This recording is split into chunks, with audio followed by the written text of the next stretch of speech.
Notre correspondant à Washington, Stéphane Grobe, nous rejoint. Bonjour Stéphane.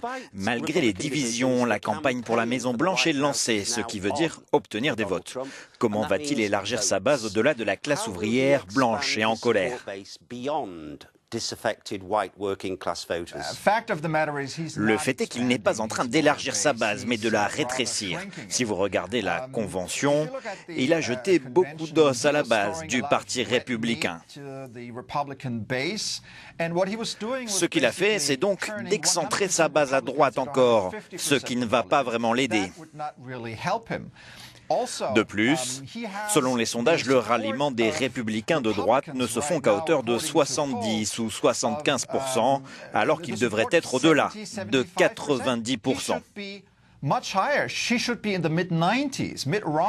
Mitt Romney, il y a 4 ans, rassemblait 93%. Il était très populaire parmi les votants blancs. Cette année, c'est différent, car l'électorat blanc chrétien, traditionnellement, la base de l'électorat républicain se réduit et Donald Trump est juste Donald Trump. C'est une célébrité qui a débarqué sur la scène politique en disant que les leaders républicains sont bêtes et corrompus et que lui ne l'est pas, donc votez pour moi. Cela ne l'aidera pas particulièrement pour séduire les minorités, particulièrement dans la communauté latino, le seul groupe électoral qui grandit de façon importante. Si vous avez 4 latinos sur 5 qui disent qu'ils ne vont pas voter pour Donald Trump, il va alors avoir un chemin étroit, une bataille pénible.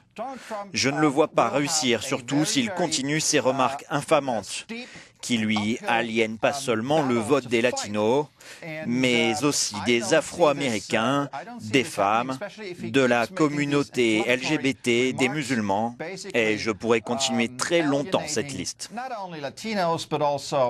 African Americans, women in particular, the LGBT community, Muslims, and I could go on and on and on.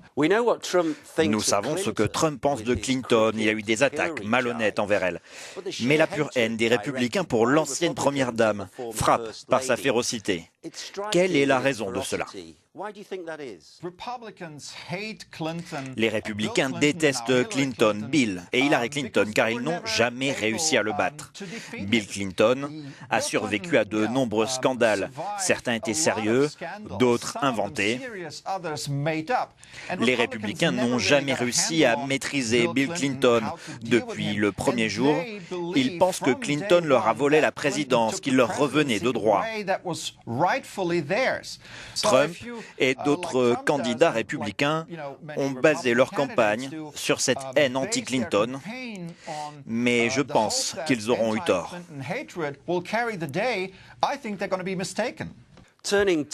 En ce qui concerne les démocrates qui préparent leur convention à Philadelphie, quelles tactiques vont-ils adopter pour arrêter le mouvement Trump ? Je pense que la campagne de Clinton n'a pour l'instant aucune raison de paniquer. Aujourd'hui, elle est première dans les sondages, et ce, depuis plusieurs mois. Et en regardant l'histoire des sondages, on voit que les gens forment leur opinion définitive durant l'été, entre mai et juin. Elle est toujours en tête, avec une marge substantielle. Elle a plus d'argent, sur le terrain elle a de meilleures infrastructures, ce qui manque à Trump. Et bien sûr, elle a la carte électorale en sa faveur.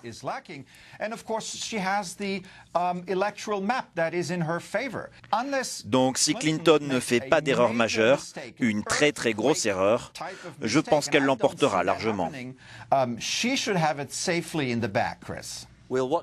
Nous allons regarder cela avec intérêt. Stéphane Grobe, merci de nous avoir rejoints depuis Washington.